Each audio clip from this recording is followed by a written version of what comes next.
Pregnant ladies के मन में अक्सर ये डाउट रहता है कि वो फर्स्ट 3 मंथ्स कौन कौन सी एक्सरसाइजेस कर सकते हैं, कौन कौन सी एक्सरसाइज उनके लिए और उनके बेबी के लिए सेफ है। सो अगर आप हाई रिस्क प्रेगनेंसी नहीं है and if your doctor has permitted, high risk मतलब कि आपका IVF प्रेगनेंसी है, प्रीवियस हिस्ट्री ऑफ अबॉर्शंस है, या आपको ब्लीडिंग हो रही है, या आपकी सर्वाइकल लेंथ शॉर्ट है, या you have multiple pregnancies, these are few conditions जहाँ पे आपको बेड रेस्ट डॉक्टर एडवाइस करते हैं। Rest all of the conditions में यू शुड बी एक्टिव। और पहले 3 महीने में आपको कौन कौन सी एक्सरसाइज करनी है, we'll tell you. We have specialist, our physiotherapist, Dr. Diksha. She'll demonstrate few exercises जो आप प्रेगनेंसी के इनिशियल 3 मंथ्स में कर सकते हैं। So, gentle walking. You can walk either 15 minutes or 30 minutes as you are comfortable. So, gentle walking is permitted during first 3 months.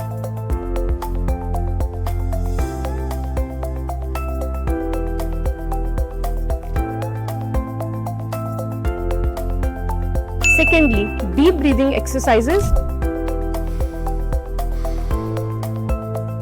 Breathing exercises आपका stamina build करते हैं, आपकी ऑक्सीजन कैरिंग कैपेसिटी को बढ़ाते हैं, प्लस एंड में जब आप लेबर में होते हो your intensity of brain also decreases. So another exercise जो आप फर्स्ट 3 मंथ्स में कर सकते हैं, it is Kegels exercise. Kegel exercises आपकी पेल्विक फ्लोर की स्ट्रेंथनिंग के लिए जरूरी है, ताकि आपका डिलीवरी के टाइम आपकी जो पेल्विक फ्लोर की मसल्स है वो स्ट्रेंथन इनफ हो, नेचुरली आपका वेजाइनल जो बर्थ है उसमें आपको हेल्प मिल सकेगी। एड ऑन, अगर आप ऑलरेडी स्विमिंग कर रहे हो and doctor has permitted you can continue that. Now आपका सेकंड ट्राइमेस्टर स्टार्ट हो गया है, यानी कि 4th, 5th and 6th month. During this time अगर आपका प्लेसेंटा ऊपर है या आपको डॉक्टर ने अलाउ किया है एक्सरसाइजेस के लिए, so this is the best time जब आपको अपनी फिजियोथेरेपी, योगा और एक्सरसाइजेस स्टार्ट करनी है, ताकि आपकी बॉडी प्रिपेयर हो सके for normal delivery. So we'll explain in detail all the exercises that you can do during this time. So starting with the first exercise, first is brisk walking. You can walk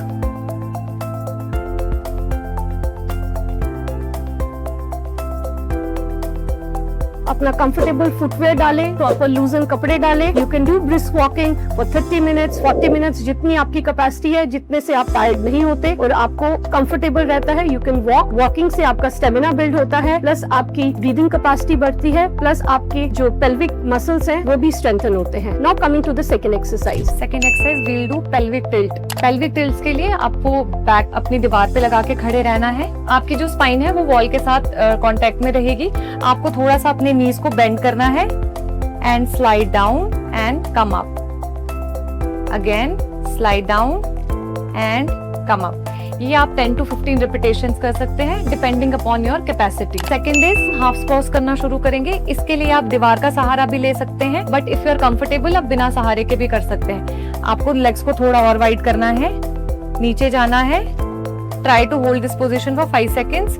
1 2 3 4 5, come up, go down again, hold for 5 seconds, 1 2 3 4 5। इसे भी आपको 3 से 4 बार repeat करना है with 5 seconds hold. Next important exercise which strengthens your pelvic muscles is butterflies. अब ये आप कैसे करते हैं, let's demonstrate it. Butterfly stretches के लिए आपको कंफर्टेबल लूज क्लोथिंग रखनी है। आप बेड पे या किसी मैट पे बैठ के इस पोजीशन में, बटरफ्लाई की स्टार्टिंग पोजीशन ये रहेगी। आपके दोनों पैर के तलवे आपस में जुड़े रहेंगे। आप चाहे तो हाथ से उन्हें ग्रिप कर सकते हैं एंड स्टार्ट डूइंग बटरफ्लाई। इस तरह से 15 to 20 रिपीटेशंस आपको करनी है इन वन गो, 15 to 20। और इस तरह से आपको 3 या 4 सेट्स इसके रिपीट करने हैं।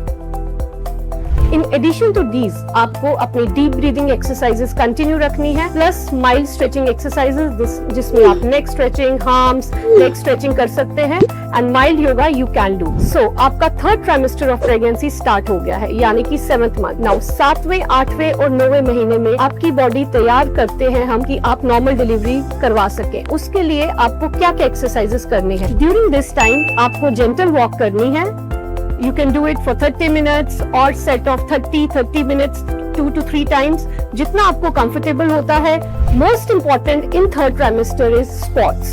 फुल स्क्वाट्स करने बहुत जरूरी होते हैं। इससे पेल्विक मसल्स, लिगामेंट्स लूजन अप होते हैं, फ्लेक्सिबल होते हैं एंड बेबी का हेड नीचे आता है and it assists you and makes your normal delivery very comfortable and less painful. So ये full squats आपको कैसे करने हैं, we'll demonstrate. फुल स्क्वाट्स के लिए अगर आप कंफर्टेबल है तो बिना किसी के असिस्टेंट या हेल्प के कर सकते हैं। अदरवाइज आप किसी के हेल्प के साथ लेग्स को ओपन करना है, पूरा आपको स्क्वाट्स की पोजीशन में नीचे जाना है एंड अप। लेग्स को थोड़ा और वाइड कर लीजिए। हाँ, नाउ गो डाउन 1 2 3। इस तरह से आपको 5 या 7 रिपीटेशन करनी है एंड 3 to 4 सेट्स करने हैं, जितना आप कंफर्टेबल हो। So full squats from the front view,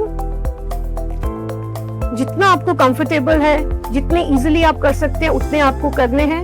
You can do it in a set of 10 morning, 10 afternoon, 10 evening and then increase up to 20, 30 जितना आप कंफर्टेबल होते हैं। जब भी आप स्क्वाट्स करें, टेबल या किसी चेयर का सहारा लेके या किसी असिस्टेंट का सहारा लेके करें।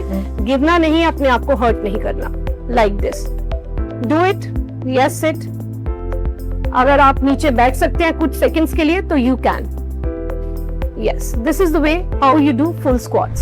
Another important exercise which is important for normal delivery is duck walk. For duck walk आपने किसी का असिस्टेंट लेना है। विदाउट असिस्टेंस 3rd ट्राइमेस्टर में आपको इसमें मुश्किल होगी, तो आपको किसी की हेल्प लेनी है। लेग्स को थोड़ा ओपन रखना है एंड सिट डाउन कंप्लीटली।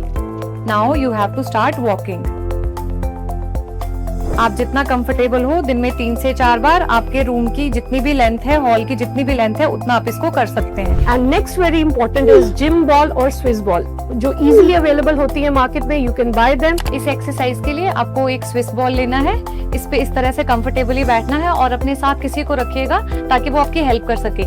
इस तरह से बैठ के इस पे आप अपने पेल्विस को राउंड राउंड रोटेट कर सकते हैं for relaxation and loosening the pelvic flow muscles. इस तरह से एंड थोड़ा साइड टू साइड। पर आपको साथ में कोई असिस्टेंस रखना है ताकि इंजरी के चांसेस ना हो या फॉल के चांसेस ना हो। So these are the exercises which a pregnant woman should do during 9 months of pregnancy.